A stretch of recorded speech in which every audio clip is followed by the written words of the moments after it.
दोस्तों अस्सलाम वालेकुम। इस टाइम हम मौजूद हैं पीड़ में। ये देवा शरीफ से करीब 8 किलोमीटर का फासला है। एक वक्त था जब यहाँ सरकार वारिस आलम नवाज जलवागर हुए हैं, तो ये जंगलात से पूरा भरा हुआ था। ये उन लोगों का जवाब है कि जो लोग कहते हैं कि औलिया अल्लाह के दरबार से कुछ नहीं मिलता है। आइए उस दरबार में हम हाजिर हैं जहाँ सरकार वारिस आलम नवाज ने अपनी निगाह खास से एक डाकू को वली कैसे बनाया। आइए चलते हैं उनके आस्थाने पर और उन लोगों को जवाब है ये जो लोग ये कहते हैं कि औलिया अल्लाह के दर पर कुछ नहीं मिलता है।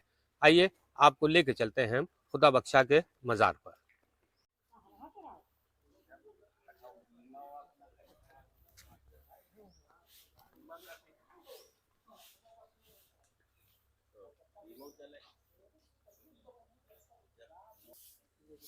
दोस्तों ये है खुदा बख्शा का आस्थाना।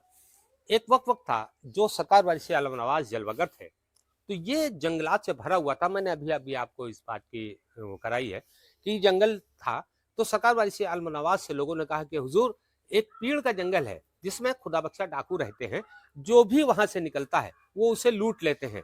तो सरकार वारिस आलम नवाज फीनस पर सवार हुए और आपने इशारा किया कि चलो पीड़ की जानिब। सारे गुलाम एहराम पोश सरकार वारिस आलम नवाज के साथ यहाँ तशरीफ लाए हैं। सरकार वारिस आलम नवाज के फीनस और जब पब्लिक के आने की आहट सुनी तो खुदा बख्शा झाड़ियों से निकलकर बाहर आ गए। तो जैसे ही बाहर आए हैं तो सरकार वारिस आलम नवाज ने फरमाया कि तुम जो है खुदा की मखलूक को लूट लेते हो, तकलीफ देते हो, क्या ये बेहतर है? अल्लाह ने इंसान को इसीलिए बनाया है।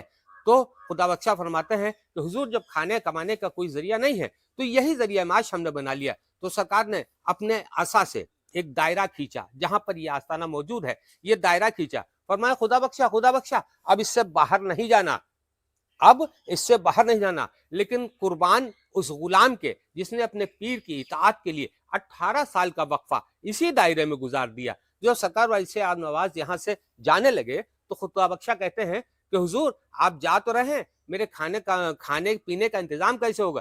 तो फरमाते हैं सरकार जो पेड़ से गिरे उसे खा लिया करना और अल्लाह पर कनाहत करना। आप समझिए कि ये कौन है? ये मौलाए कायनात और सैयदा फातिमा सलामुल्लाह अलैहा का नूर आइन सरकार वारिस आलम नवाज हैं। ये जो सरकार वारिस आलम नवाज ने जो दायरा खींचा और कुदरत खुदा की देखिए कि जो अल्लाह का वली होता है वो उसकी जुबान पर अल्लाह मुहर लगा देता है। तो ये पेड़ से जो भी खाना गिरता था वो खुदा बख्शा खाते थे और नमाज और रोजा तकवा के तहारत के पाबंद हो गए।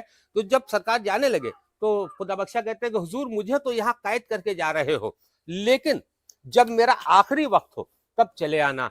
तो सरकार फरमाते हैं इंशाल्लाह ऐसा ही होगा। तो जब आखिरी वक्त खुदा बख्शा का आया, सरकार वारिस आलम नवाज ने अपने गुलामों को हुक्म दिया कि फीनस निकाली जाए, पीड़ की जानिब चलो। जैसे ही यहाँ तशरीफ लाए तो खुदा बख्शा का आखिरी वक्त था, जाकनी का वक्त था। सरकार वारिस आलम नवाज जलवागर हुए, अपनी गोद में खुदा बख्शा का सर रखा। सरकार वारिस आलम नवाज फरमाते हैं सुना सुना खुदा बख्शा हम आ गए। कहा हुजूर अब आप आ गए हैं तो यहाँ से पुलसरात तक का रास्ता पार कराइए। ये उन लोगों के लिए तंबीह है कि जो लोग कहते हैं कि औलिया अल्लाह के दरवाजे से कुछ नहीं मिलता है। मेरे सामने इतने विटनेस हैं कि जब डॉक्टर मना कर देता है तो औलिया अल्लाह के दरवाजे से भागते हैं, वहां से जिंदगी शिफाए कुल्ली अता होती है। मैं तंबीहन एक बात कह दूं, मैंने अक्सर लोगों को कहते सुना है, मैंने खुद सुना है, मैं किसी की बात नहीं कर रहा, मैंने खुद सुना है कि लोगों ने कहा है सरकार फरमाइन था कि जेका यहाँ से ना मिले, मतलब सरकार वाली से पाक से ना मिले, वो खुदा बख्शा से ले ले। तो वो लोग अपनी अपनी जबानों को लगाम दें।